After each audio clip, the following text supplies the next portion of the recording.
We didn't think you'd mind. That's the line my son left on my voicemail on my birthday while he sat at another man's table. I didn't call him back. I called Yellowstone Title and Escrow instead, and I told them to kill a wire for $92,000 before it ever left my account. 5 weeks later, that same phone call was sitting on a table in a Park County courtroom next to a folder with two doctors' signatures in it, while a man named Glenn Sanders watched his own loan guarantee get read into the record in front of his daughter. But that starts on a Sunday in June, on my birthday, before any of them knew what I keep in a strongbox out in my barn. My name is Leonard. I'm 71 years old. I've run cattle on the same stretch of ground outside Gardner, Montana, since before my son could walk, and the house is paid off, every board of it. It's quiet now. It's been quiet since my wife passed, going on 4 years back. I still keep her percolator on the stove, because a man doesn't need two habits when the one he's got already works. If you're watching tonight, tell me in the comments what city you're watching from. Hit subscribe while you're at it, because before this is over, a courtroom is going to hear exactly what my son's in-laws tried to take from me. My wife used to say a ranch doesn't run on love, it runs on upkeep. Fences, water lines, the truck, the will you write while you're still healthy enough to mean it. We built this place from nothing but a loan and two strong backs, and we raised one son on it, Kevin. When she got sick, I sat with her every night in that back bedroom, and when she passed, I did the thing most men my age put off. I went and saw a lawyer, a good one, named Alan Wells, and I put the whole operation in writing. Land, cattle, savings, all of it, wrapped up clean in a trust. That was 6 years ago now. I did it quiet, the way you'd reinforce a beam nobody's leaning on yet. Nobody asked me why. I didn't tell anybody the details, not even Kevin. Some tools you keep in the box until you need them. Kevin married a young woman named Courtney about 3 years back. Nice enough girl on the surface of it. Her parents, Glenn and Janice Sanders, run some kind of development outfit 2 counties over, always talking about the next project, the next opportunity. First few times I met Glenn, he shook my hand too long and asked too many questions about the acreage. I chalked it up to a man who talks business at the dinner table because he doesn't know how to do anything else. I've met plenty of his kind. You nod, you let it go, you watch the water line instead. This past June, on my birthday, I set the table for 2 anyway. Old habit, I made the pot roast the way she used to, and I put out the good plates, the ones with the blue rim that only come down twice a year.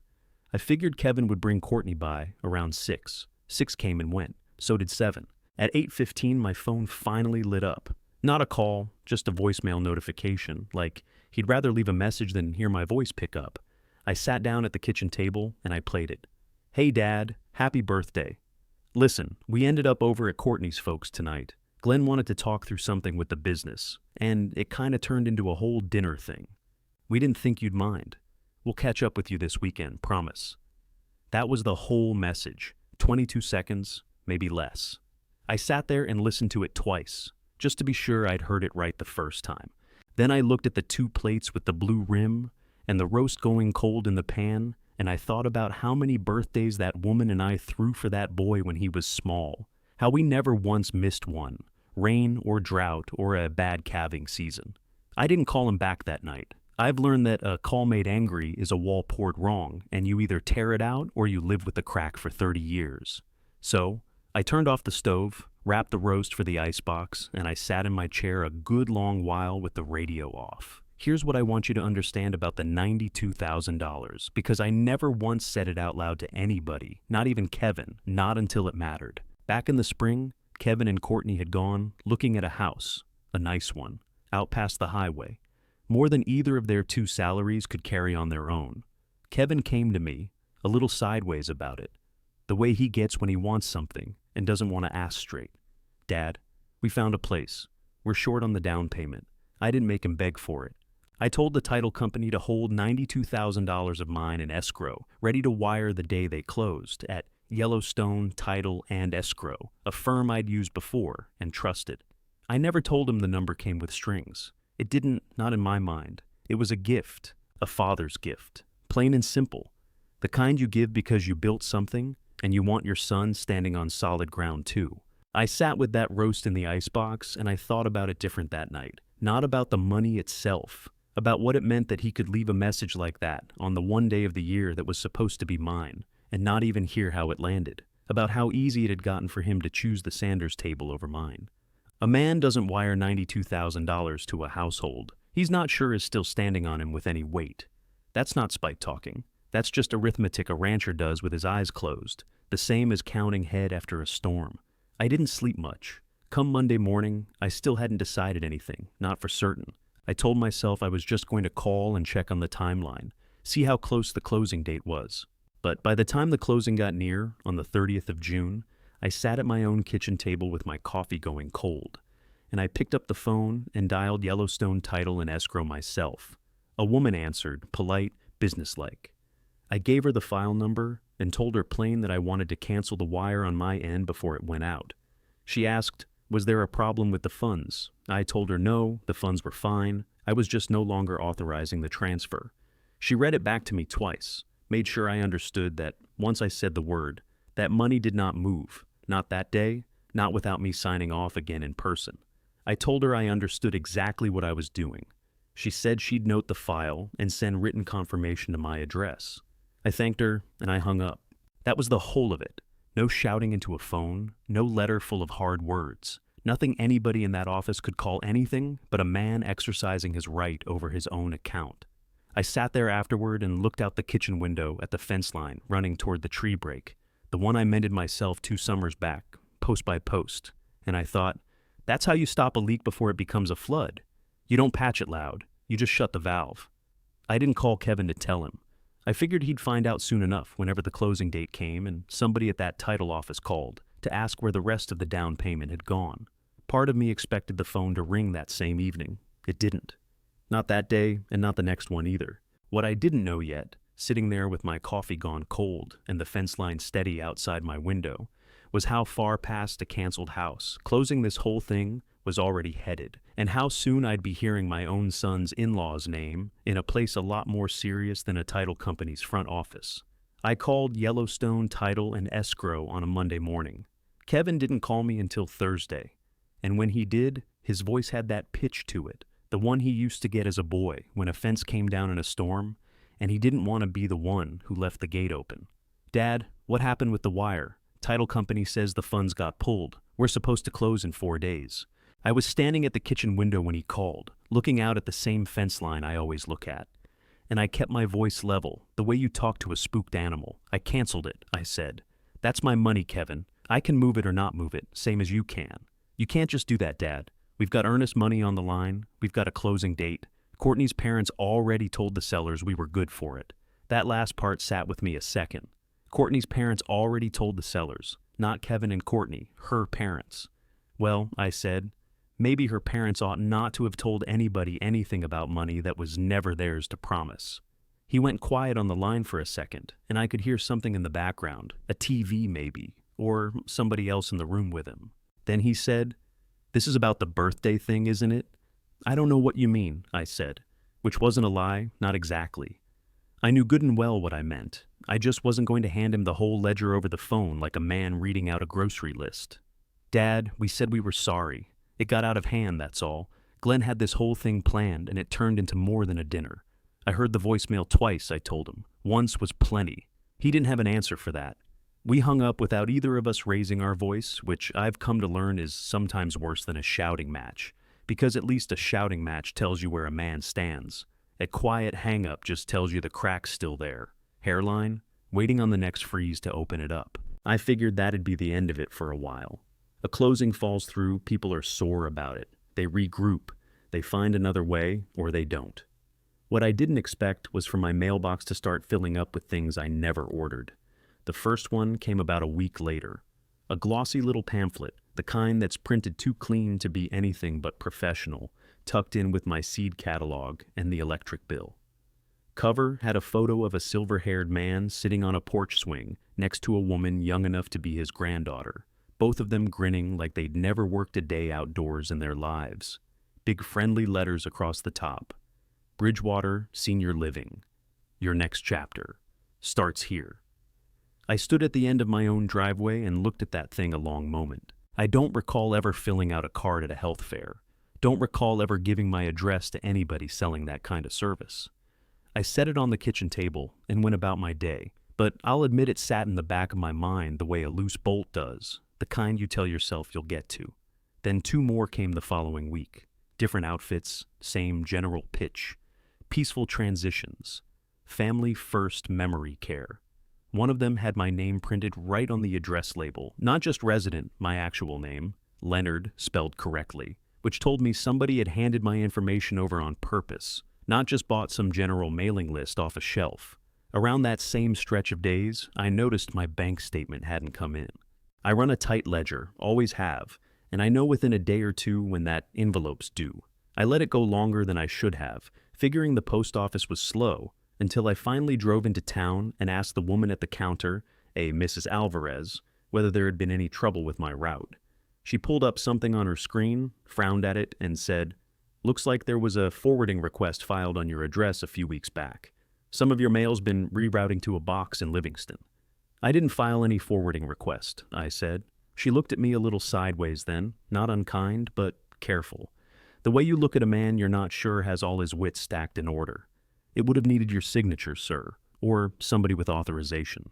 I told her I wanted it reversed, effective that day, and I wanted it in writing that I hadn't authorized any such thing. She did the paperwork right there, apologized for the trouble, said these things happen with online forms more than folks would like.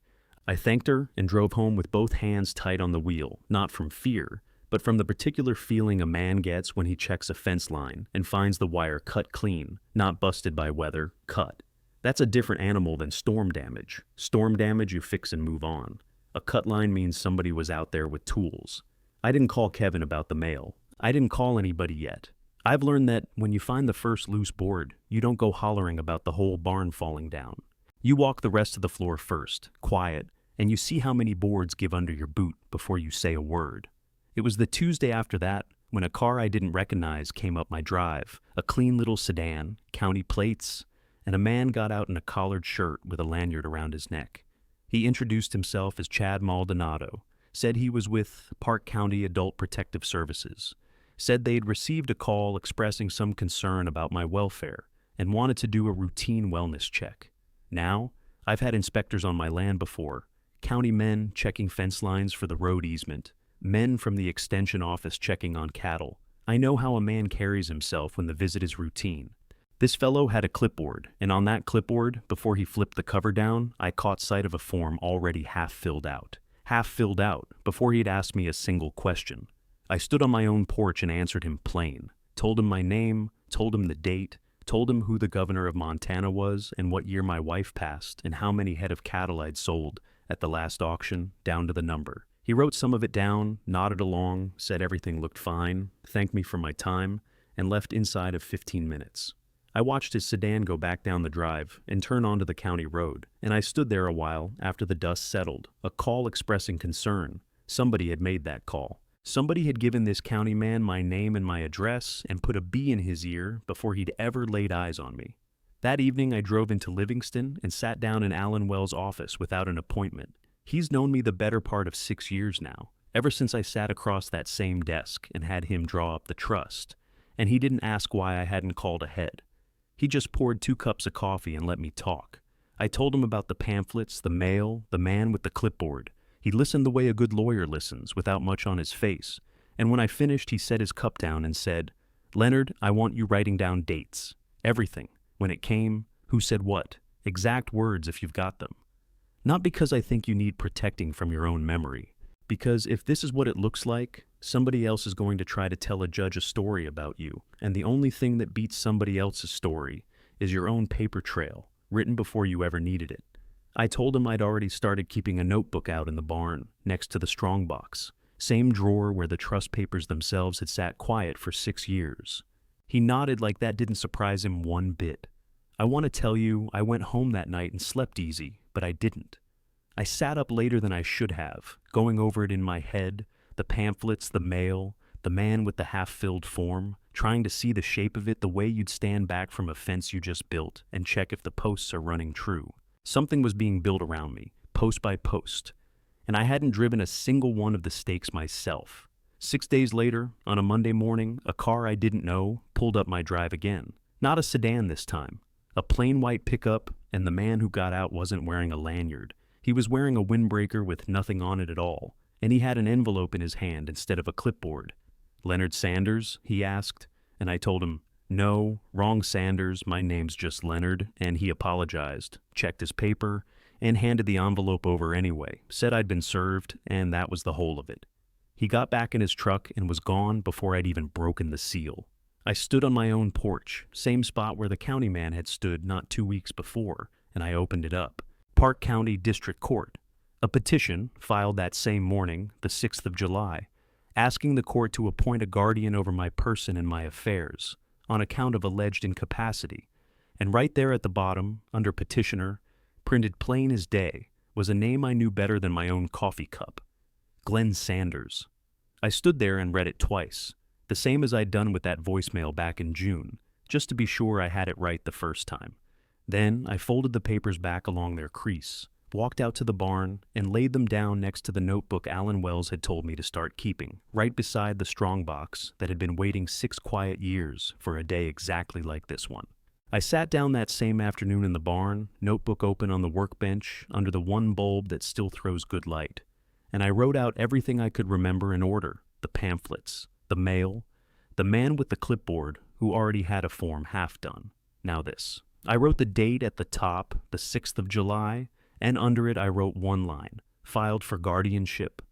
Petitioner Glenn Sanders. I didn't trust myself to write anything more than that yet.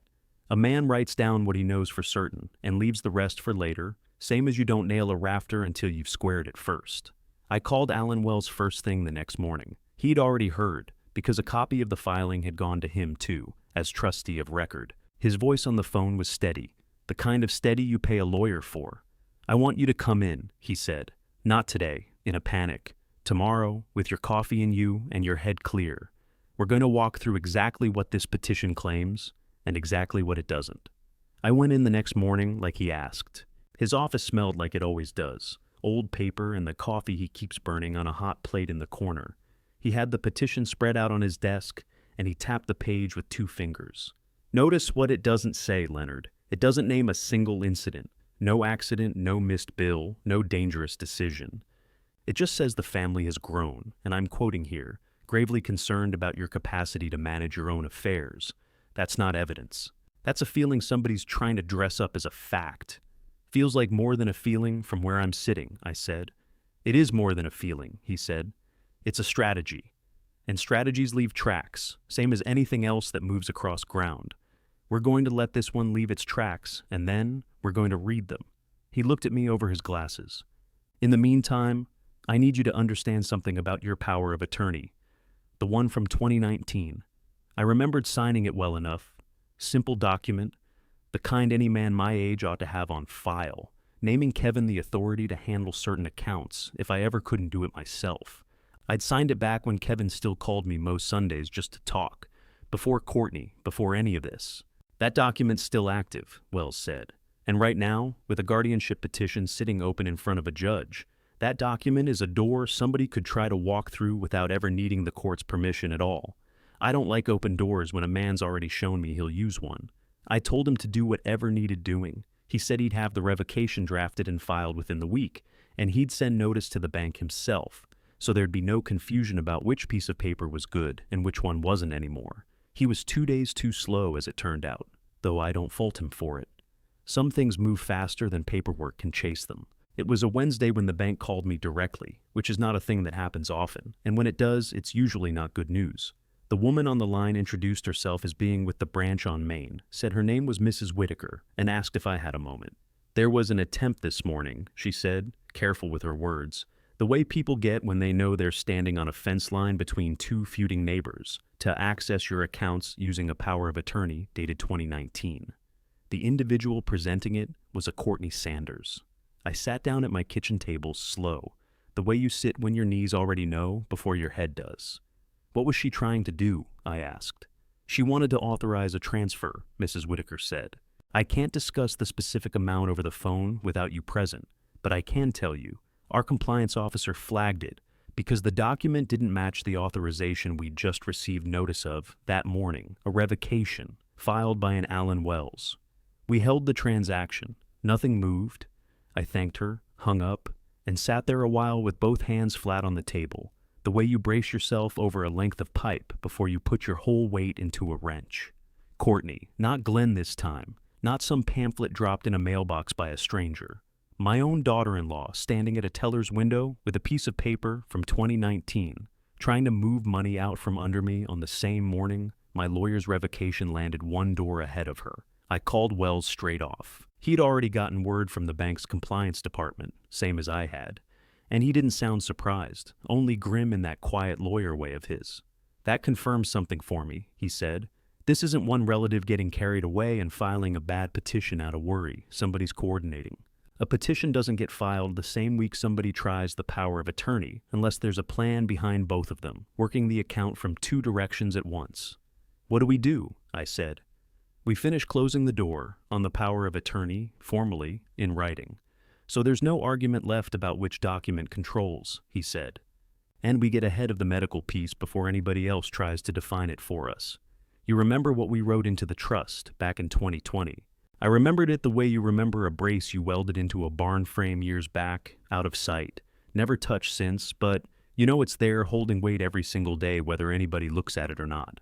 Back then I'd watched my neighbor, a good rancher, lose the whole of his spread to a guardianship fight his own nephew brought against him on account of nothing more than the man forgetting a date or two, and some cousin deciding that was reason enough to take the reins. I'd sat with Wells not long after that and told him I wanted something written into my trust that couldn't be argued around by any relative with a grudge and a lawyer. He drew up the amendment himself, named himself as successor trustee instead of family, so no one with a personal stake could ever hold both the petition and the purse strings at once. And he wrote in that any question of my competency had to be certified, in writing, by two physicians and two physicians only, Dr. Rojas and Dr. Benson, both men I'd been seeing for years, both of them knowing me long before any of this started, neither one owing a thing to anybody named Sanders. "I want to schedule both evaluations," Wells said. "Not because the law makes us, because I want two men who've known you a decade putting their names on paper before this goes one step further. Let them ask their questions. Let them write down what they find.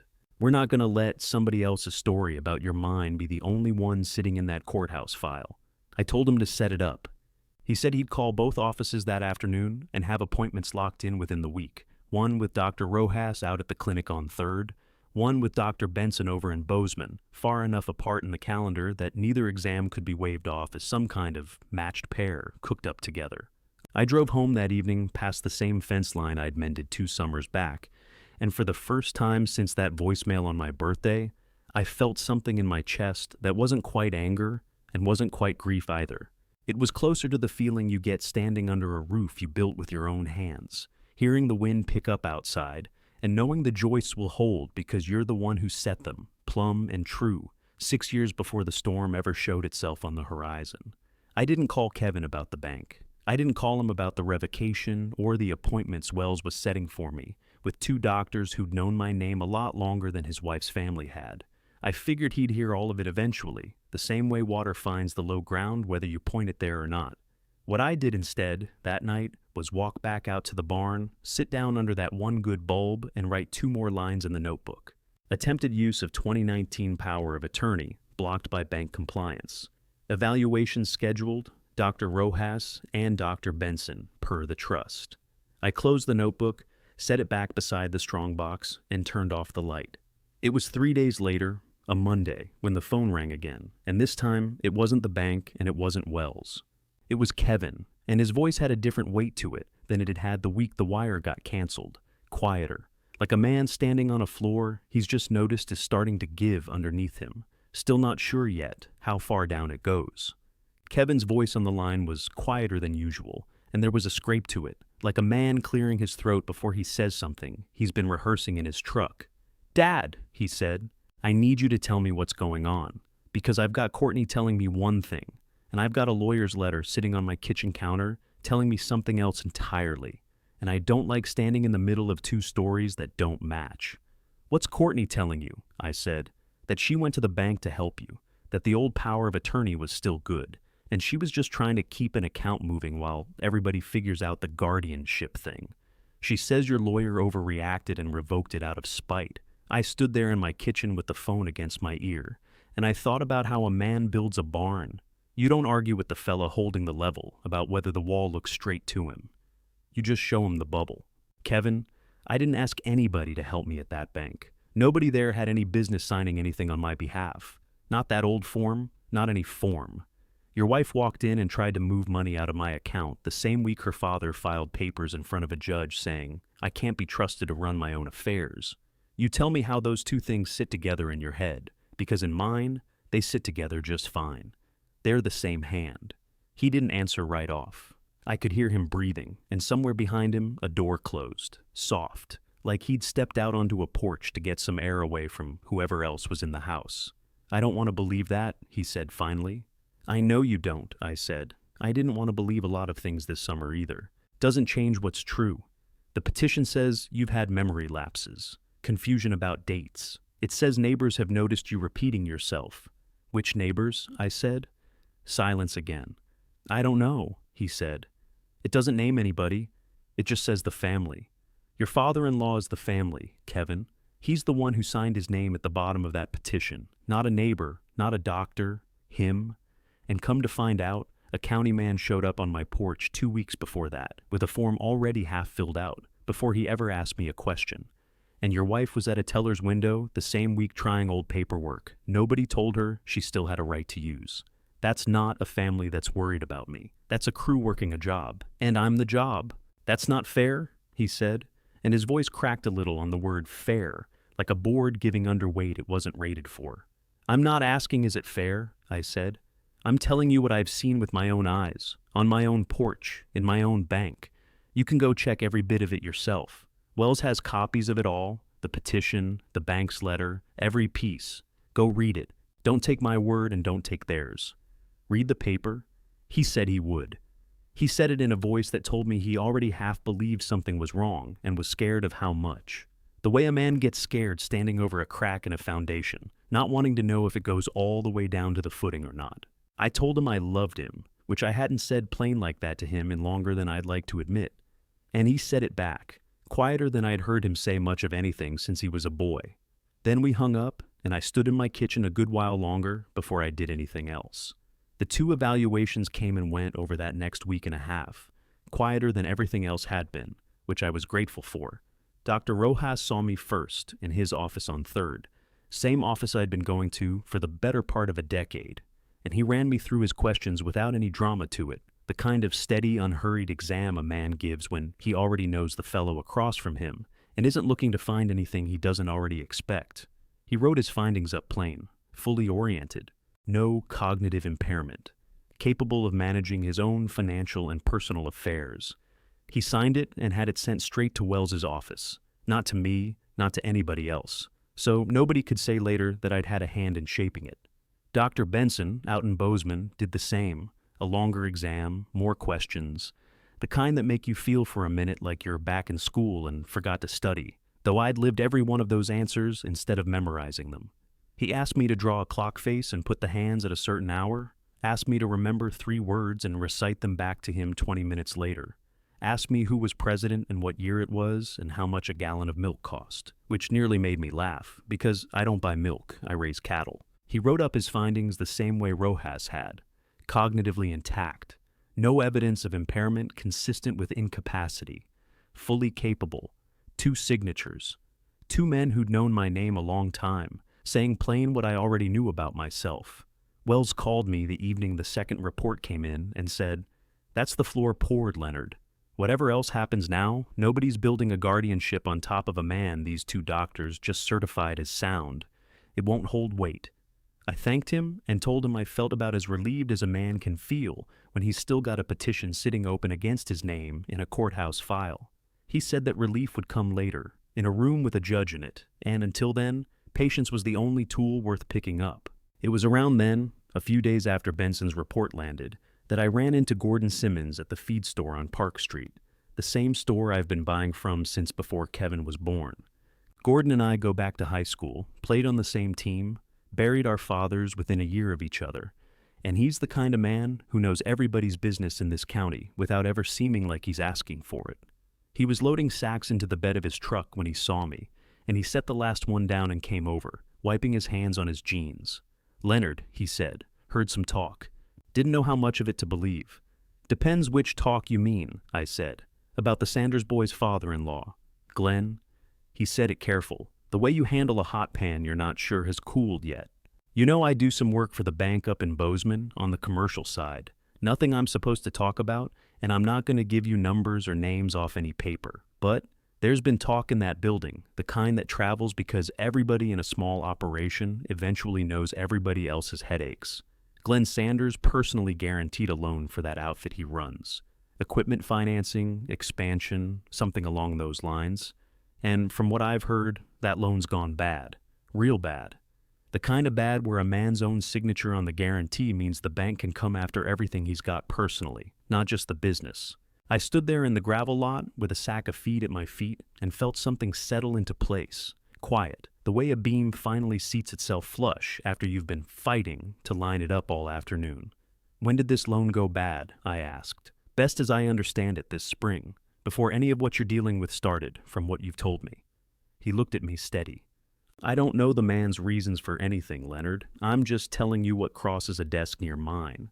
But if a fella's underwater on something with his own name on the guarantee, and there's a big pile of money sitting in a trust that his daughter married into, well," he didn't finish the sentence. He didn't need to. I thanked him, told him I owed him one, and he waved that off, said, "Just don't repeat where you heard it," and loaded the last sack into his truck and drove off toward the Sanders side of town. Or maybe just toward home. I didn't ask which.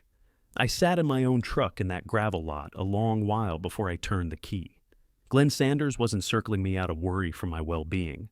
He was circling because he'd guaranteed a debt with his own name, and the ground under his feet had started to give, and somewhere in his thinking, my trust looked like solid footing he could still get to before the whole thing came down on him. A guardianship wasn't concern. It was a rope thrown to a drowning man, except the rope was tied to my dock, not his. I drove home and went straight out to the barn, same bulb, same notebook, and I wrote it down plain, the way Wells had taught me to. Spoke with Gordon Simmons, feed store, learned Glenn Sanders personally guaranteed a business loan, now in default. Guarantee predates the petition. I underlined guarantee predates the petition twice, because that was the plank that mattered most, the one that showed which came first, the debt or the concern. I called Wells the next morning and told him what I'd heard. He was quiet on the line for a second, and then he said, "That's not something I can put in front of a judge on a feed store conversation alone, Leonard, but it tells me exactly what to go looking for, and it tells me exactly what question to ask out loud the next time we're all in a room together." He paused. "Speaking of which, I got a call this morning from Kevin. He wants to sit down, all of us, before this goes any further into the courthouse. Sanders and Janice, Courtney, you, me, him. Says he wants it handled like a family instead of like a lawsuit." I looked out the barn door at the fence line running off toward the hills, the one I'd mended with my own hands 2 summers back, every post still standing plumb. "Set it up," I said. "I'll sit at that table, but I want you sitting right next to me when I do." Wells set the meeting for the following Monday, 10 in the morning, his own conference room, the one with the long oak table and the window looking out over the courthouse lawn. I got there 20 minutes early, same as I do for anything that matters, and Wells was already at the head of the table with a folder squared up in front of him, corners lined even with the edge, like a man setting rebar before he pours. "You holding up?" he asked. "I've held up worse loads," I said, and took the chair to his right. Kevin came in next, alone, which surprised me some. He had on a clean shirt, the kind he wears when he wants to look like he's got his feet under him, and he nodded at me before he sat down across the table. Not next to his wife's family, not next to me either, right down the middle. I understood that. A man standing on a beam that started to shift under him plants his feet wherever he can still feel solid wood. Glenn and Janice came in behind him, and Courtney trailing a step back of both of them, eyes down at the carpet more than up at any of us. Glenn had on a sport coat like this was a meeting for investors instead of family, and he set a leather folder of his own on the table, though I noticed he never once opened it the whole time we sat there. "Leonard," he said, nodding at me, friendly as a man selling siding. "Glenn," I said, and left it at that. Janice didn't say much of anything at first. She had that look women get sometimes when they've decided ahead of time not to be the one who says the wrong thing, careful and closed up, hands folded on the table in front of her, like she was waiting on a doctor's report. Wells opened the folder in front of him, though I don't think he needed it for a single word he said. He'd carried cases like this before, plenty of them, and he had the calm of a man who stood on solid footing so many times he doesn't bother checking it anymore. "I appreciate everybody coming," he said. "Kevin asked for this, and I told him I thought it was worth doing, families sitting across a table instead of lawyers sitting across a courtroom. So, let's use the time that way. Glenn, you filed a guardianship petition on July 6th. I'd like to hear plainly what you believe that petition accomplishes, that a conversation like this one couldn't." Glenn folded his hands on the table, the same way Janice had hers, and I thought, that's a rehearsed posture. A man who'd practiced looking reasonable in a mirror before he ever walked in this room. "I want to be clear that none of this was ever personal," he said. "Leonard, I've always respected you, but we've watched some things happen this year that concerned us. Confusion, isolation. A man out on that ranch alone, no one checking on him regular, making decisions about significant money without anybody else's eyes on it. That's not an attack. That's a family being careful." "Careful," I said. "You filed papers with a judge saying I can't run my own life. The same week your daughter tried to move money out of my account, on a form that had already been revoked. You want to tell me which part of that was careful, and which part was convenient?" Janice shifted in her chair. "Leonard, that's not fair?" Courtney was trying to help. She didn't know the power of attorney had been pulled. "She didn't know," I said, "because nobody thought to check before she walked into a bank and tried to use it. That's not carelessness on my end. That's carelessness on yours. Or it's something else. And I've had some time this summer to think on which one it is." Courtney spoke up then, first time since she'd sat down, and her voice had a shake in it that I hadn't expected. Not the voice of a woman running a scheme, more the voice of one starting to understand she was standing in the middle of something bigger than she'd agreed to. "I thought I was helping," she said, looking at Kevin more than at me. "That's the truth. My dad said there was a mix-up at the bank, that you needed somebody to sort it out for you, and I went in because I thought that's what a daughter-in-law does. I didn't know about the petition until after. I swear that to you, Kevin." Kevin looked at her a long moment, and I watched something cross his face. I hadn't seen there since he was a boy standing over a truck engine he couldn't figure out. Half frustration, half a plain need for somebody to just tell him the truth so he could stop guessing at it. "Somebody sequenced this," Kevin said, quiet, mostly to the table. "The pamphlet showed up before the mail got redirected. The mail got redirected before that county fella came out with a form half filled in. The form came before the petition. That's not four separate things happening on their own, Dad. That's one thing happening in order. Nobody at the other end of the table said anything to that." Glenn's jaw worked once, like a man chewing on something he didn't care for the taste of, and Janice looked down at her folded hands. "I don't know what order means to you," Glenn said finally, "but I know what I saw. A man alone out there, and a family that wanted to make sure he was looked after." The room went quiet enough I could hear the air handler ticking through the vents.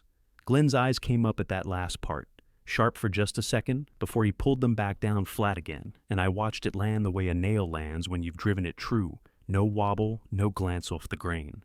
"What debt?" Janice said, looking at her husband before she looked at me. "I think that's a question for Glenn," Wells said, mild as a man commenting on the weather, though I could hear the iron under it. "Leonard isn't required to answer it here today. Neither is anyone else. This is a mediation, not a hearing. But I'll say this plainly, since we're all in the room together. The evaluations are done. Dr. Rojas and Dr. Benson have both certified, in writing, that Leonard is fully capable of managing his own affairs. Those findings are already filed. The trust amendment naming me as trustee and naming those two physicians as the sole certifying authority has been on record with this office since 2020.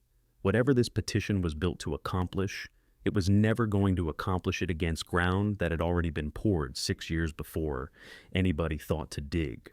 Glenn didn't answer that either. He picked up his leather folder, the one he'd never opened, and set it back down again like he'd forgotten what he meant to do with it. Kevin sat very still, looking at his father-in-law with an expression I hadn't seen on him before. Not anger exactly. Something closer to a man doing arithmetic on a story he'd been told, and finding the numbers wouldn't square no matter how he ran them. "Dad," he said to me, not to Glenn, "I want to talk to you, just us. Not today maybe, but soon." "I'd like that," I said. and I meant it plain and whole, the way you mean a thing when you've spent a summer bracing for a fight and find there's still one beam in the wreckage worth saving. Wells closed his folder, squared the corners again, and looked around the table at all of us. "There's a hearing on the docket for August 4th, he said. Park County District Court. Everyone at this table will likely be present. I'd encourage every one of you to think, between now and then, about what you actually want said in that room. Because a courtroom has a way of making a family say things out loud that a kitchen table lets them avoid." Glenn stood first, buttoning his coat with hands that weren't quite steady, and Janice rose with him, and Courtney lingered a second longer than either of them, looking at Kevin like she was waiting on some word from him that didn't come. Then the three of them walked out, and the door shut behind them soft. The kind of soft that tells you a storm hasn't broken yet, only that it's moved off to gather itself somewhere out of sight. Kevin stayed seated a moment after they had gone. He looked at me, then at Wells, then back at me. "August 4th, he said, like he was setting the date into the wood of the table itself. "I'll be there, Dad. And I think, by then, I'm going to know a whole lot more than I know sitting here right now." The days after that meeting moved slow, the way they do when you're waiting on a date that's already fixed on a calendar, and there's nothing left to do but let the time pass. I went back to the ordinary work of the place, because a ranch doesn't care what's sitting in a courthouse file. It just wants fence checked and stock fed and water lines cleared before the heat gets to them. I found I could still do all of it with a steady hand, which told me something Rojas and Benson had already put in writing, but it's a different thing to read a diagnosis on a page than to feel it standing in your own boots at 6 in the morning. Wells called twice that week, both times just to walk through what he'd be bringing into that courtroom, like a man double-checking his tools before he drives out to a job he can't afford to get wrong. "I'll have the amendment," he said. "Both physician letters, notarized and filed. And I want you prepared for the fact that Glenn's attorney may try to make this about your age, plain and simple, because that's the only card he's got left once the paper trail is against him. Let him try," I said. "I've been old a long time. Never stopped me from finishing a job yet." He laughed at that, short, the kind of laugh a man allows himself when he knows the ground under his feet is solid. "One more thing," he said. "Kevin called me too. Asked if he could see the amendment before the hearing, so he wasn't hearing it cold in front of a judge, same as everybody else." "What'd you tell him?" I asked. "I told him that's your call, not mine. It's your trust." I thought on that a long moment, standing in the kitchen with the phone warm against my ear, looking out at the yard, where my wife used to keep a row of marigolds along the walk, long gone now, though I still find myself watching that strip of dirt some mornings, like the color might come back on its own. "Have him come by," I said. "Sunday, just him." Kevin came alone that Sunday, same as he had to the mediation, and we sat out on the porch instead of in the house, because some conversations need open air around them instead of walls. I laid the copy of the amendment on the little table between us, the one I'd kept in the strongbox in the barn since the notary first sealed it, and I let him read it through without saying a word while he did. He read it twice. I could see him doing the arithmetic on it the way you do when a number finally explains a shape that's been bothering you. "Alan's been trustee this whole time," he said. "Since I was, 24? "Since 2020, I said. "You'd have been 26. "And I never knew." "You didn't need to know," I said. "A man doesn't tell his son where the fuse box is until the day the lights go out." I built that amendment the year Otis Feldner lost his whole spread to his own daughter, and a judge who didn't know one end of a hay baler from the other. I watched a good man get walked out of his own front gate because he hadn't put anything between his money and the people who wanted it. I wasn't going to let that happen here, not to me, and not to what I mean to leave you. He sat with that a while, turning his hat in his hands the way he does when he's working something loose in his chest. "Why not me?" he said finally. "Why Alan, and not me, as trustee?" "Because you're my son," I said, "and a son shouldn't have to be the one standing between his father and his wife's own family." "That's too much weight to hang on one man's shoulders, Kevin. I gave that weight to somebody who doesn't have to sit across a dinner table from the people it might come up against." He nodded slow. Like a beam settling into a notch, it was cut for all along. "I've got to tell you something too," he said, "and I don't have all of it yet, but I'm getting closer. The pamphlets, the mail, that Maldonado fella showing up out of nowhere with a form half filled out. I've been asking around, quiet, and none of it adds up to accident anymore. I think it was built. I think somebody sat down and planned the order of it. I expect you're right, I said, and left it there, because some things a man needs to hear stated plain in a room, with everybody in it before he can carry the full weight of them. And I wasn't going to hand him the whole picture on a porch on a Sunday when the courthouse would give it to him, complete soon enough. He left before dark, and he hugged me at the truck door, which he hasn't done since before his mother passed, and he said, "August 4th, Dad. I'll be sitting next to you." I told him I'd hold him to it, and I watched his taillights go down the drive and out onto the county road, and I stood there in the yard a good while after they were gone, listening to the cattle settling for the night and the wind starting to move through the cottonwoods the way it does every evening this time of year. Same as it always has, same as it will, long after I'm not the one standing here to hear it. The morning of August 4th came in clear and hot, the kind of Montana morning where the sky goes on forever and doesn't ask your permission first. I put on the good shirt, the one I keep for weddings and funerals, and now it seemed for courthouses, and I drove into town with the windows down and the radio off, because I wanted to hear my own thinking on the way in, not somebody else's noise. Wells was waiting on the courthouse steps when I pulled into the lot, briefcase in hand, looking like a man who'd already walked this exact stretch of concrete 100 times, and never once found it slick under his feet. "Morning, Leonard," he said. "You sleep." "Well enough," I said, which was true, more or less. A man sleeps fine when he knows he didn't build the thing that's about to fall. Kevin pulled in a few minutes behind me, alone again, and came up the steps 2 at a time, tucking his shirt in as he walked, like a man who'd rushed the last mile to get there on time. "Made it," he said, a little out of breath. "Wouldn't have missed it." Across the lot, I saw the Sanders truck pull in, Glenn at the wheel, Janice beside him, and Courtney getting out of the back seat slow, like the door weighed more than it should. Glenn had that same sport coat on, buttoned this time, and he didn't look our way as they crossed toward the courthouse doors, though Janice's eyes found mine for half a second, before she looked off toward the flagpole instead, like there was something up there worth studying. Wells checked his watch. 9:50, he said. "Judge Calloway's courtroom is on the 2nd floor. I want us seated early, Leonard, so nobody's shuffling in after the gavel." He looked at me and at Kevin both, the way a foreman looks over a crew before the first truckload of concrete shows up, making sure every man knows which end of the pour is his.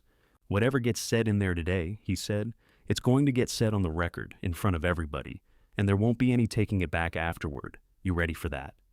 "Been ready a long while," I said, and pushed through the courthouse doors into the cool of the hallway, the marble floor cold even through my boots, Kevin at my shoulder, and Wells a half step ahead, walking us both toward the stairs and whatever was waiting for us at the top of them. Judge Calloway's courtroom sat quiet at the top of those stairs, rows of wood benches worn smooth by however many families had sat in them, working out their own particular griefs. We took the row behind Wells's table, Kevin on my left, and across the aisle the Sanders family settled into their row, with a man in a gray suit I hadn't met before, a folder of his own tucked under one arm, thinner than Wells, but carried with the same false calm.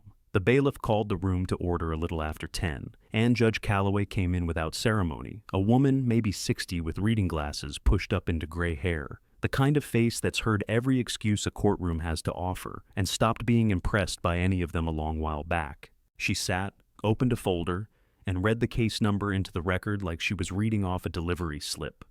"Petition for guardianship," she said, filed by Glenn Sanders regarding Leonard.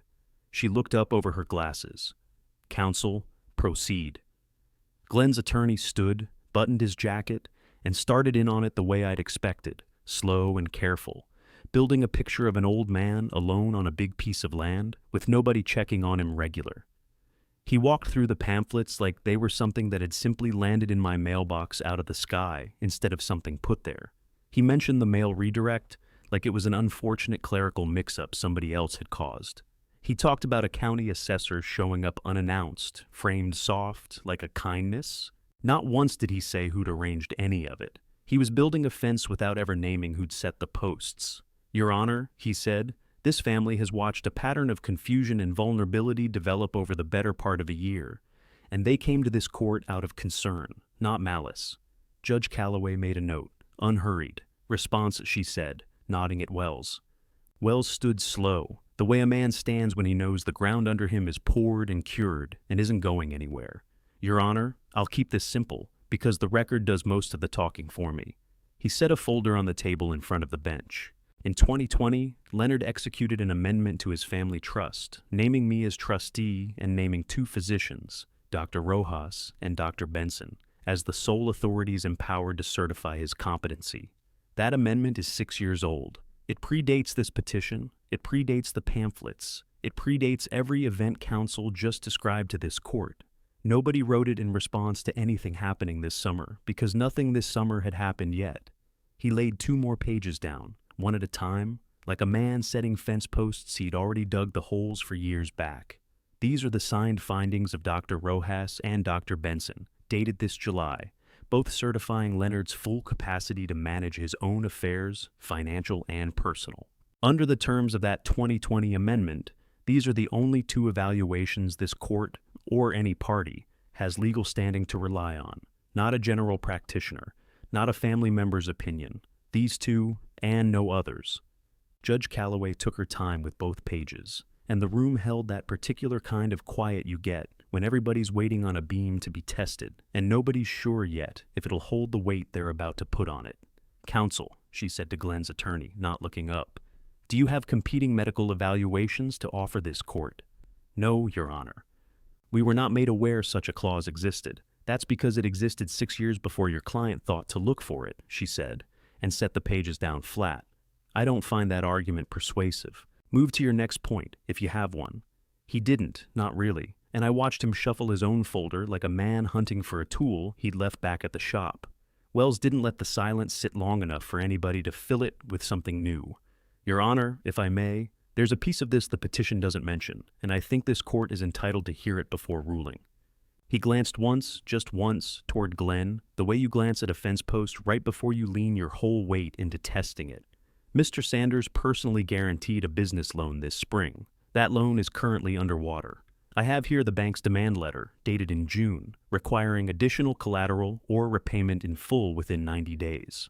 He set 1 more page down. The timing of this petition, filed 6 days after Leonard canceled a $92,000 down payment gift, is not, in my view, a coincidence this court should overlook. Janice's head turned toward her husband, slow, like a woman hearing a truck come apart from the inside while she's still sitting in the passenger seat. "Glenn," she said, just his name, but there was a whole conversation packed into how she said it. Glenn didn't look at her. He looked straight ahead at the judge, jaw set, a man watching a load he'd rigged himself. Finally swing loose and come down on the wrong side of the yard. "That letter is private financial business," his attorney said, half rising. "It was private," Wells said, "until it became the reason we're all sitting in this room. Your Honor, I'd ask that it be entered into the record." Judge Calloway looked at it a long moment, then set it beside the other pages, squared to the edge of her folder. "It's entered," she said. "Counsel, anything further from the petitioner?" Nothing further came. Glenn's attorney sat back down, slow. The posture of a man who'd walked in thinking he was standing on poured concrete and had just felt it give like wet sand under his boot. Judge Calloway took her glasses off, folded them, and looked out over the room, first at me, then at Kevin, then across the aisle at the 3 of them sitting stiff in their row. "This court finds no credible evidence supporting a claim of incapacity," she said. "The physician certifications required under the trust are unambiguous and unchallenged. The petition is dismissed." She tapped the folder closed. "I'll also note, for the record, that this court takes a dim view of guardianship petitions filed in proximity to a disputed financial transaction. That's not a ruling, it's an observation. I'd encourage the petitioner to reflect on it. The gavel didn't even come down hard, just a soft tap, the kind of sound a nail makes when the wood's already been pre-drilled and there's no fight left in the join. But it landed louder in that room than any hammer blow I ever swung in my life. Nobody moved for a second. Then Janice put a hand over her mouth, and Courtney looked over at Kevin like she was checking whether the floor was still under her either, and Glenn just sat there, staring at that bank letter lying on Wells's table, like it might still fold itself back up and disappear if he looked at it hard enough. Judge Calloway rose, and the bailiff called the room up, and just like that, it was over, the way a fence goes from a pile of loose posts to a solid line in one afternoon of steady work. No drama in the finishing. All the drama already spent in the digging. Out in the hallway, marble floor cold under my boots same as it had been coming in, the Sanders family clustered near the stairwell, and I walked toward them, instead of past them, because some things need saying to a man's face and not just to a judge's file. "Glenn," I said, and he looked up. And there wasn't any of that rehearsed calm left in him now, just a man standing in the wreck of something he'd built himself. "That 92,000 stays canceled. I want you to hear that plain, not read it in a letter later. And the trust runs through Alan Wells and nobody else from here forward. Not you. Not through my son by way of you. Just me, same as it's been since the day I signed it." "Leonard," Janice started, but I shook my head. Not unkind, just done. "I'm not looking to make this ugly, Janice," I said. "I never was. But I built what I built with my own hands and my wife's, and I'm not handing the deed of it to a man who needed my money more than he ever needed my company." I looked at Courtney last, and her eyes were wet, and I believed, same as I had at that mediation table, that she hadn't known the whole shape of it starting out. "You're still Kevin's wife," I told her. "That part's between the two of you to work out. It was never mine to rule on." Kevin stood beside me the whole time, quiet, and when the Sanders family finally turned and went down the stairs, slower than they'd come up them, he let out a breath like a man setting down a load he'd been carrying without knowing how heavy it was. "Dad," he said, "I think I need some time to think through what I just heard in there." "Take it," I said. "I'm not going anywhere. Never was." We walked out into that hot, clear Montana morning together, the courthouse doors swinging shut behind us, and I stood on the top step a moment, looking out over the parking lot, feeling something in my chest ease loose that had been cinched down tight since a phone rang on my birthday back in June. I drove out of that parking lot with the windows still down, same as I'd come in, but the air felt different going home than it had coming to town that morning.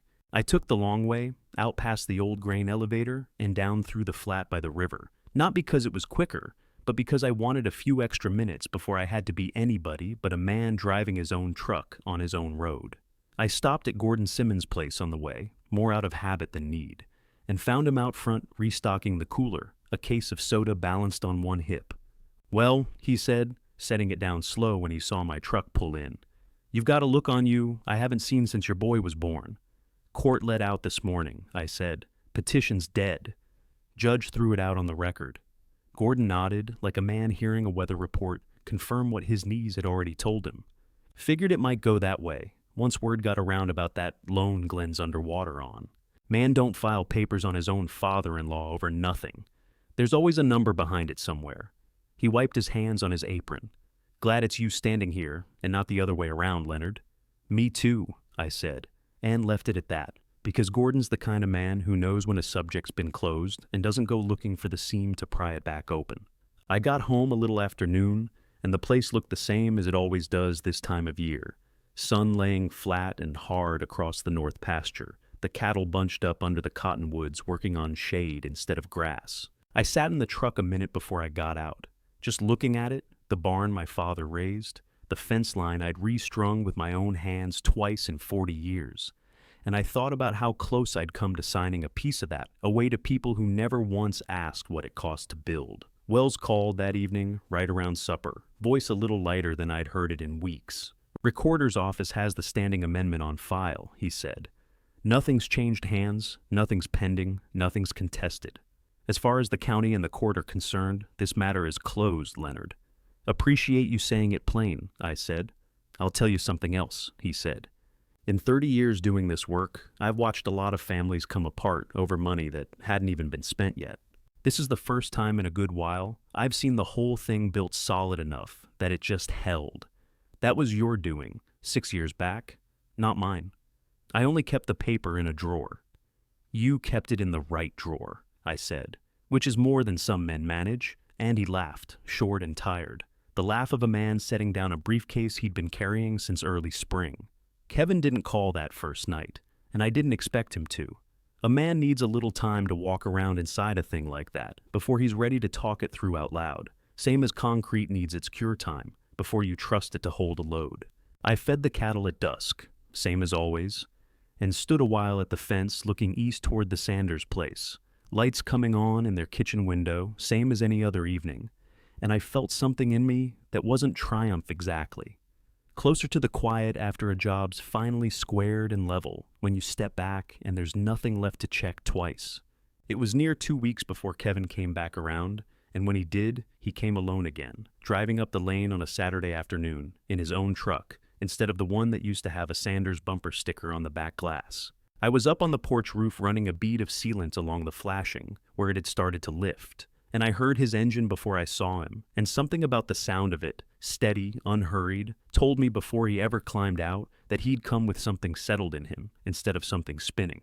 "You're going to fall off that roof one of these days," he called up. "Not today," I said, and finished my line before I climbed down the ladder, because a man doesn't leave a bead half laid just because his son showed up. We sat on the porch steps together, same spot we'd sat plenty of times when he was young enough that his boots didn't reach the ground yet, and he turned his hat over in his hands a good long while before he said anything. "I moved out of the house Courtney and I were building toward," he said. "Not out of the marriage, just out of that particular plan. Told her I wasn't going to be the reason her folks got another shot at your money, intentional on her part or not. She didn't like hearing it, but she didn't argue it either. I think some part of her already knew. That's not a small thing to say to your wife," I said. "No," he agreed, "it wasn't." He looked out over the pasture a minute.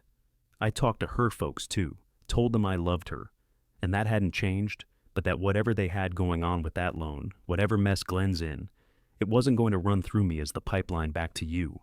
Not now, not 10 years from now. If they need a bridge to your side of things, they'll have to build their own." I sat with that, listening to the wind starting to move through the cottonwoods same as it does every evening this time of year, and I thought about the 20 years I'd spent watching this boy grow into a man I could set next to me on a job and trust to carry his end of the beam without me having to check his work twice. "I'm not asking you to choose between your wife and your father," I said. "I never wanted that, and I still don't. I'm asking you to know which direction the weight's supposed to travel in a family, and to keep it from ever running backward again." "I know it now," he said. "Took longer than it should have. But I know it." We didn't settle everything that afternoon, not the whole shape of what a marriage looks like once you've cut one of its load-bearing walls clean out from under it, and I didn't expect we would. Some things take longer to square than a single conversation on a porch step allows for. But he stayed for supper that night, first time in longer than either of us wanted to admit out loud, and we ate at the same table his mother used to set 3 plates on instead of 2, and for the first time since a phone had rung on my birthday back in June, the quiet in that house didn't feel like something waiting to be filled with bad news. It felt like something earned. I sat there a minute after he'd gone quiet, listening to the porch boards tick as they cooled, and I thought about how a man spends his whole life building something solid enough that it doesn't come apart the one time somebody leans on it hard. Kevin turned his hat over one more time in his hands and set it back on his head. "I want to help you finish that fence line on the east side," he said, "the one you were up on the roof avoiding today." "I wasn't avoiding it," I said. "I was fixing a different problem first." "Sure you were." He almost smiled, first real one I'd seen out of him in longer than I wanted to count. "I've got Saturday open, figured I'd come out if that still works for you." "It works," I said. And that was the whole negotiation, the way it used to be before a wedding and a set of in-laws ever came between a father handing his son a post driver and just expecting him to show up. He did show up, that Saturday and plenty after it, and we fell into the kind of rhythm 2 men fall into when the words have mostly been said, and what's left is just the work. We restrung the east fence in a day and a half, him tamping the posts while I stretched wire, neither one of us talking much beyond what the job needed, and I found I liked it that way. Some conversations are better had with a fence stretcher in your hands than across a table. Wells called again near the end of that first week, this time about nothing more than paperwork, the kind of call a man makes just to close a loop rather than open one.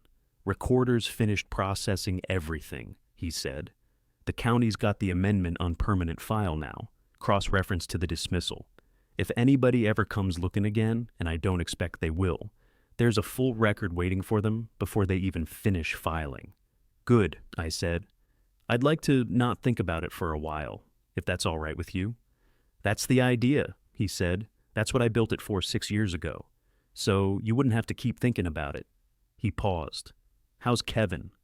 "Working," I said. Which is its own kind of answer. It usually is, Wells said. And we left it there, because a man like Wells knows the difference between a call that needs more words and one that's already said everything it came to say.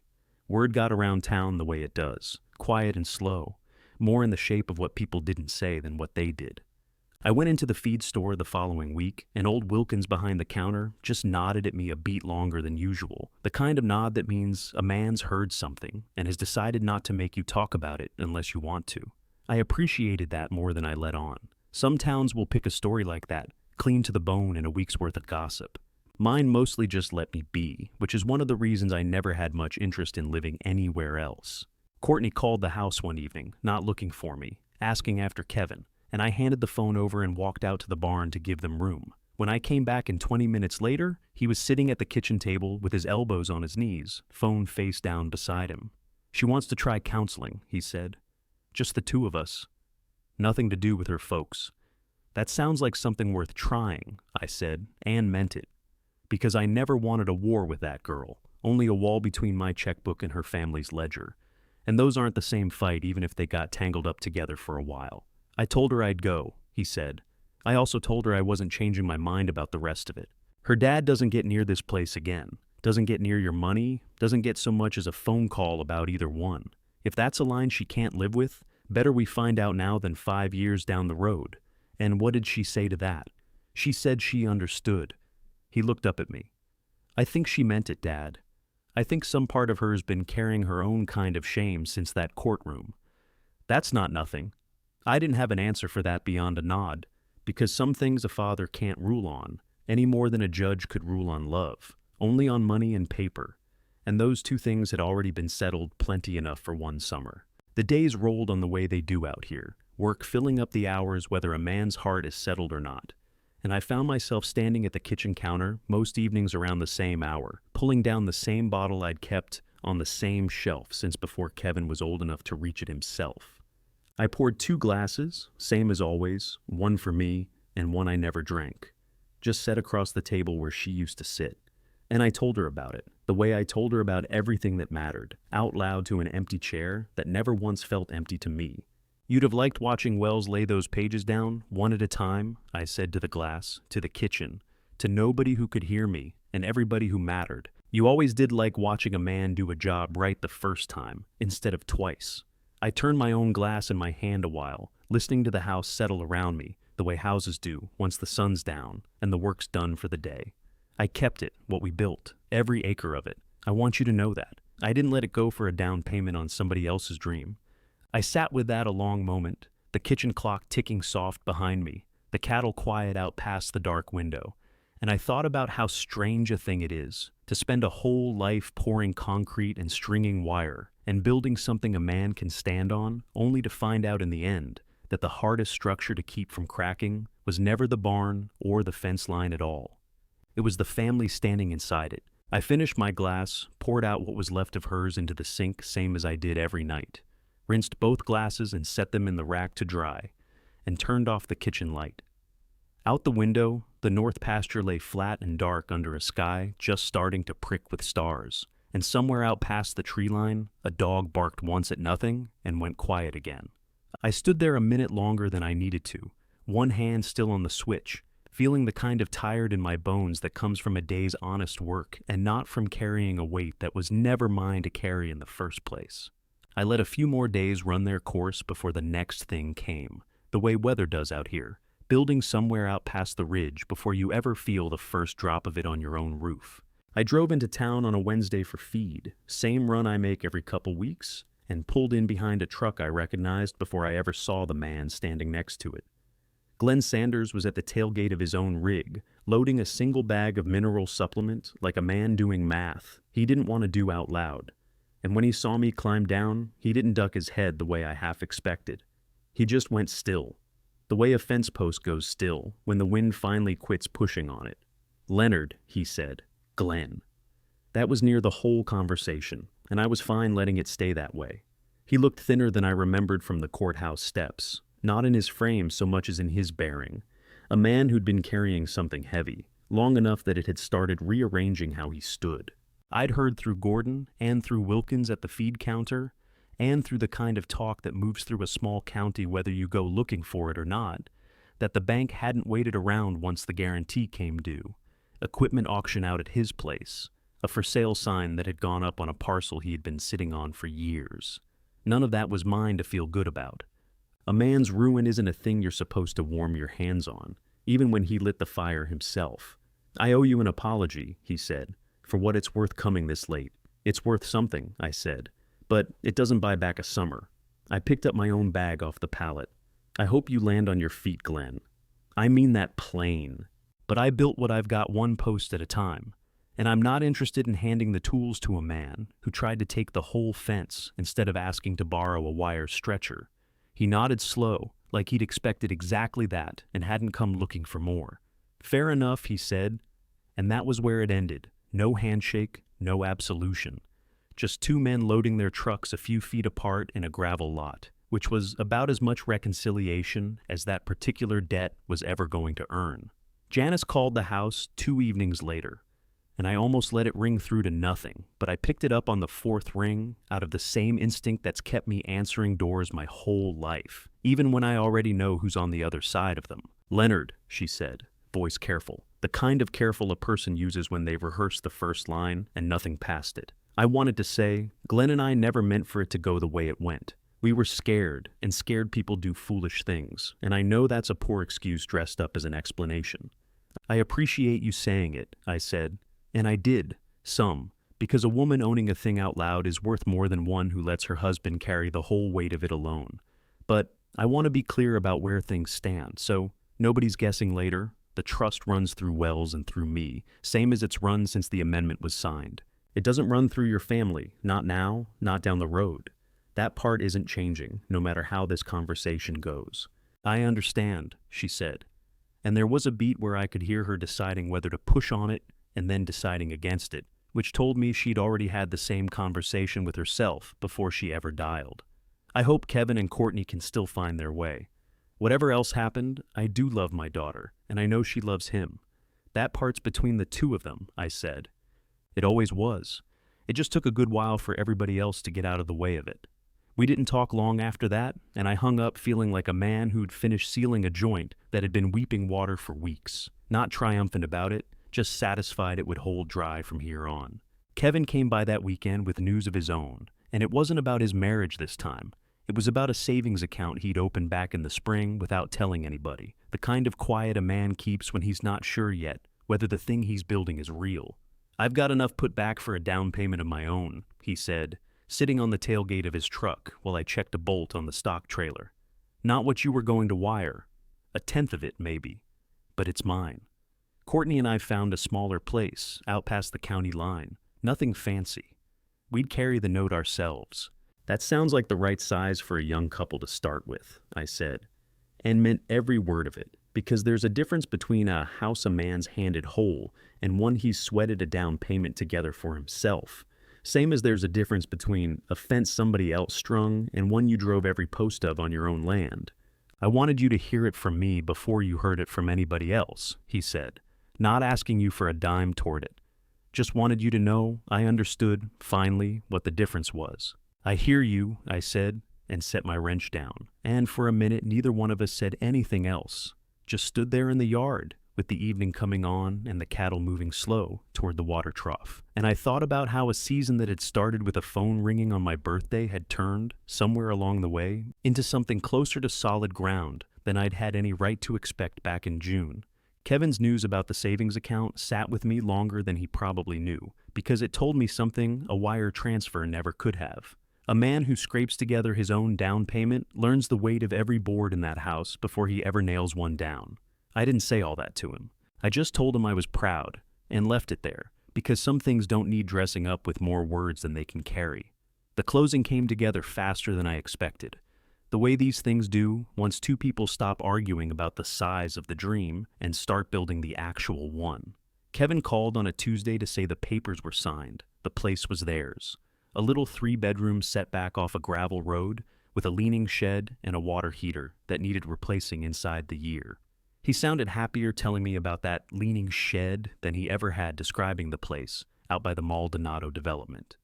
I understood why. A man takes more pride in a problem he can fix himself than in a perfect thing handed to him whole. "You want to come see it?" he asked.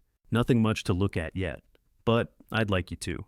"I'll come," I said, and meant it plain. I drove out that Saturday with a level and a box of shims in the truck bed, because I wasn't going to walk into my son's first house with empty hands. And money wasn't the currency I dealt in anymore. Not with that family, not with anybody who mattered. The place sat low against a stand of cottonwoods, paint peeling some around the porch rail, but the bones of it looked honest, square corners, a foundation that hadn't shifted, the kind of structure a man could put his back into for 30 years and trust it back. Kevin met me in the yard, sleeves already rolled up, doors sticking on the hinge side, he said. Been meaning to look at it. Show me. We spent the better part of an hour on that door, him holding it steady while I planed a 16th off the binding edge. Neither one of us saying much, just working the way we used to before any of this started, wood shavings curling onto the porch boards and the smell of cut pine hanging in the summer air. When we finally swung it shut and it caught clean and quiet, no scrape, no shutter, he stood there a second just opening and closing it like a boy with a new toy. That's satisfying, he said. More than it's got any right to be. Most good work is, I said. Nobody remembers the door that never gave them trouble. That's the whole point of doing it right. Courtney came out onto the porch about then, wiping her hands on a dish towel, and I felt the air shift a little the way it does when two people who've been careful around each other for a long stretch finally have to stand in the same patch of sunlight. She looked thinner than I remembered from before any of this, tired around the eyes, in a way that told me the summer had cost her something too, whatever her part in it had been. "Leonard," she said, "thank you for coming." "Wanted to see the place," I said. "Looks like it's got good bones." "It does." She glanced at Kevin, then back at me, and I could see her working up to something the way a person does when they've rehearsed a line so many times it's gone stiff in the mouth.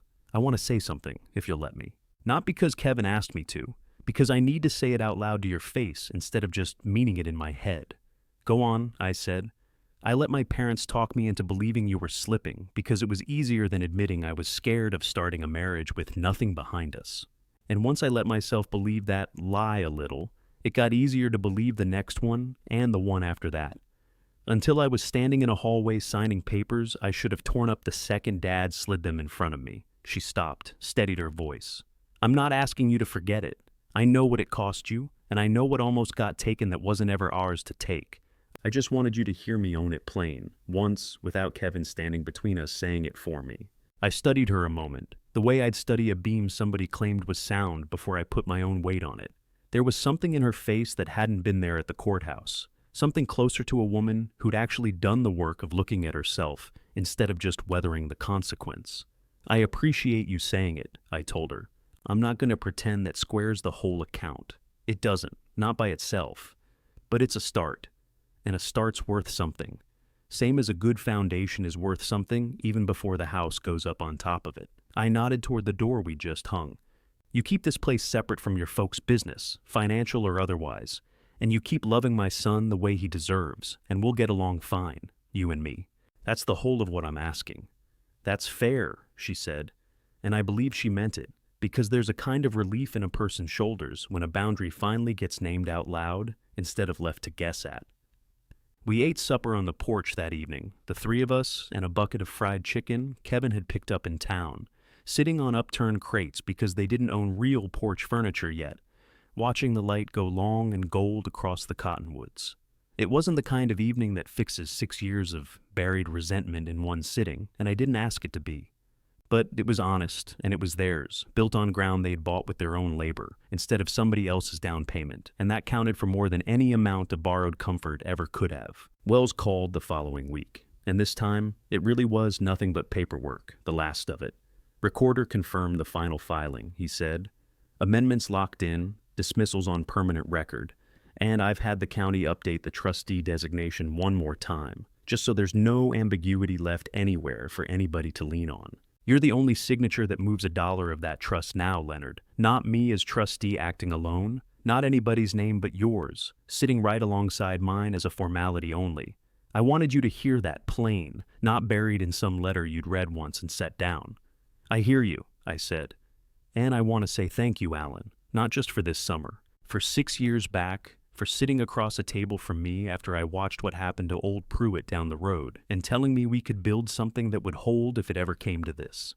"That's the job," Wells said. Glad it held when it mattered, instead of just sitting pretty on a shelf somewhere. It held, I said, and looked out the kitchen window at the pasture running gold under the evening sun. The fence line Kevin and I had restrung, standing straight and taut all the way to the tree line, not a post out of true anywhere along it. Better than I even hoped it would, honestly.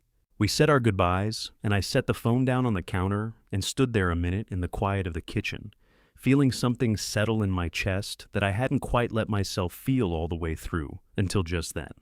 It wasn't triumph. Triumph is a loud thing, a thing you'd want somebody else to see. This was quieter than that. The kind of quiet a man feels after he's checked every weld on a job and found the whole structure sound. Nothing left to worry over. Nothing left hidden that might give way later when he wasn't looking. I walked out onto the porch and stood there while the light dropped behind the ridge. And somewhere out past the barn, a nighthawk called once and went still. And I thought, not for the first time that summer, about how a family is a lot like the fence line Kevin and I had just finished. You can string the wire tight and true, but it only holds if every post underneath it was set deep enough to begin with, and set by somebody willing to do the digging. I drove out to the cemetery 2 mornings after that call from Wells, same as I did most weeks. But that morning, I brought something along besides the usual jar of cut flowers. I brought the whole summer with me, every bit of it, and I figured she'd want to hear how it landed. The ground out there was dry, July baking the grass down to a pale gold that crunched under my boots, and I knelt by her stone the way I always did, brushing off a scatter of cottonwood fluff that had drifted across the granite. I didn't talk to her out loud, not really, not in words a passerby could have caught if one had wandered by.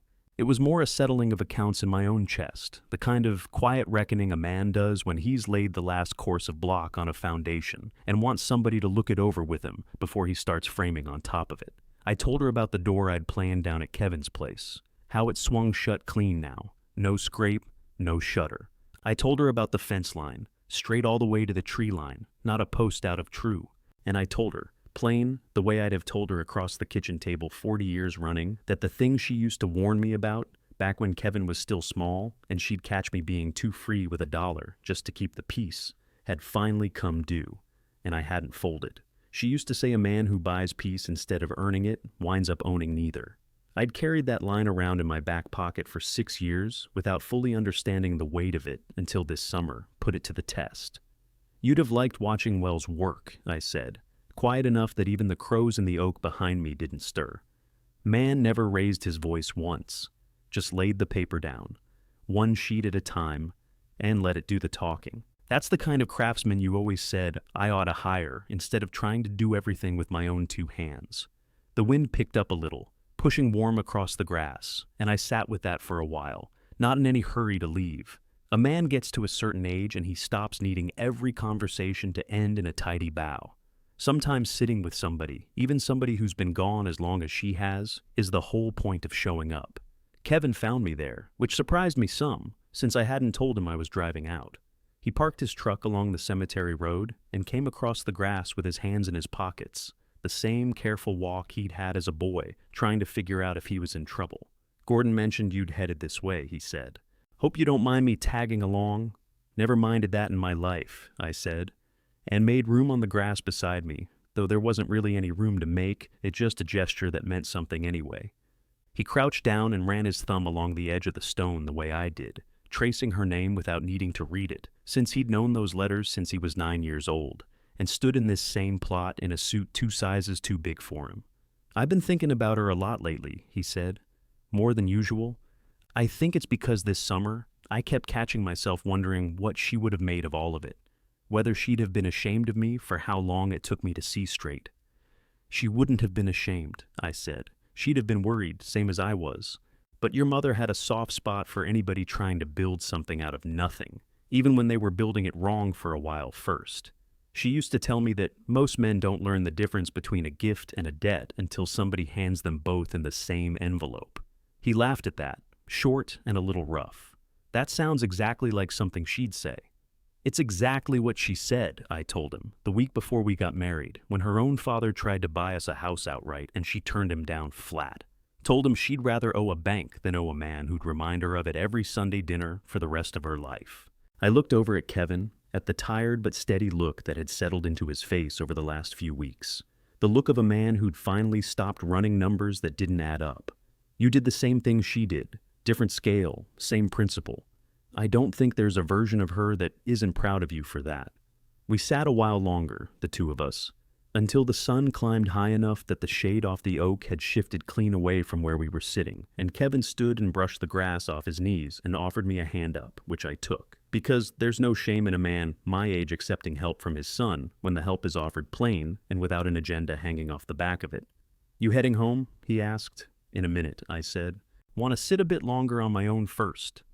He nodded, understanding that the way he understood most things these days, without needing it spelled out. And he walked back to his truck and gave me a wave before he pulled out onto the road. And I watched the dust settle behind his tires and thought about how strange it was that the worst summer of my recent life had somehow left me with a son who read me better than he had in years. I drove home in the early afternoon and spent the rest of the day doing ordinary things. The kind of things that don't make it into any story a man tells about himself, but that fill up the bulk of an actual life. I mended a section of hose on the water trough. I answered a letter from the county extension office about a soil test. I filed Wells's last set of documents into the fireproof box I kept in the hall closet, sliding them in behind the original trust papers from 6 years back. And for a second, before I closed the lid, I let my hand rest flat on top of that stack, feeling the thickness of it. All those years and all that trouble reduced down to a few inches of paper that would outlast every argument anybody ever tried to build on top of it.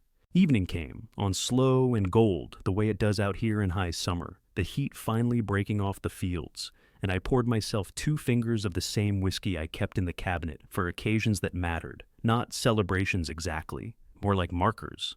The kind of drink a man pours when he wants to sit still, long enough to actually feel what a season has cost him and what it's earned him back. I carried the glass out to the porch and sat down in the chair that had gone soft and familiar under me over the years, and I looked out at the fence line running straight in the dusk, and I thought that a man could do a lot worse, at the end of a hard season, than a door that swings true, a son who's learned the weight of his own foundation, and a quiet house that finally, after everything, belongs to nobody but the people who built it.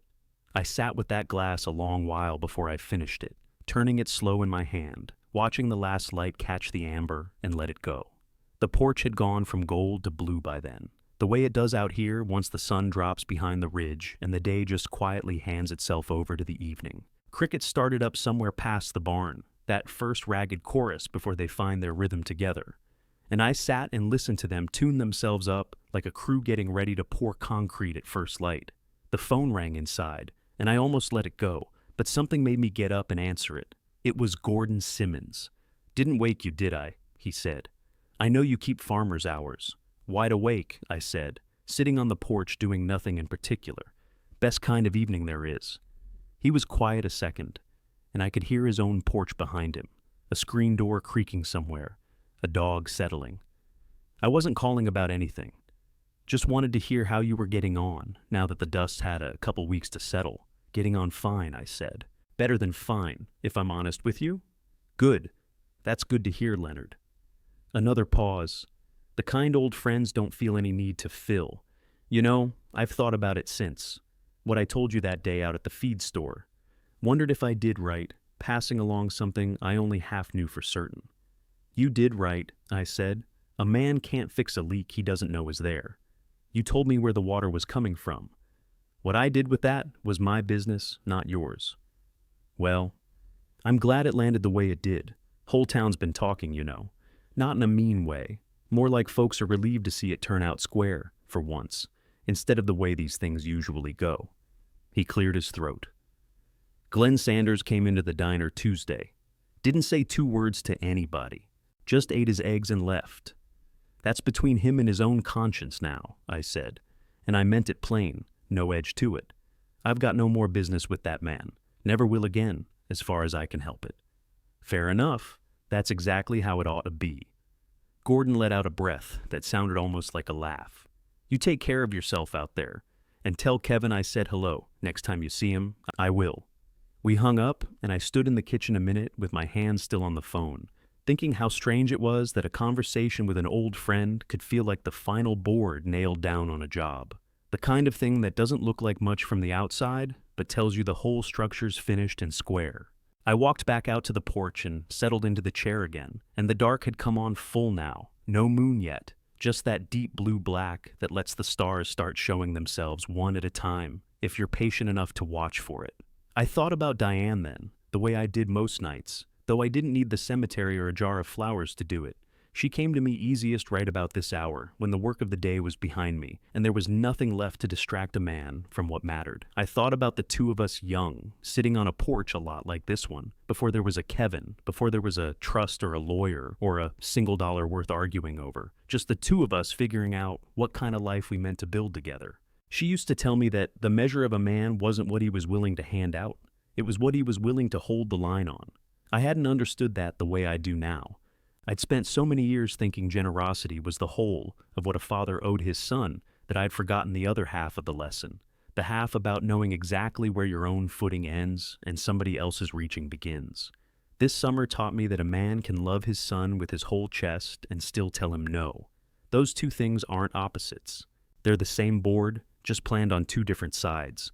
I looked out at the dark shape of the barn, the porch light throwing just enough of a glow to catch the edge of the water trough and the fence post nearest the house, standing straight the way Kevin and I had left it. Somewhere out there, a coyote called, far off, and another answered it even farther, and then the night went quiet again, the kind of quiet that isn't empty, just settled. I thought about the down payment I'd pulled back that morning in June, and I didn't feel a single thread of regret over it, not one. Not because I begrudged my son a home. I'd have handed him the moon if he had asked for it honest. But a gift only means something if it's given free, and what they'd tried to take from me that summer wasn't a gift at all. It was a lien on a man's own mind, filed by people who never once stopped to ask if what they wanted was worth what it would cost everybody else to get it for them.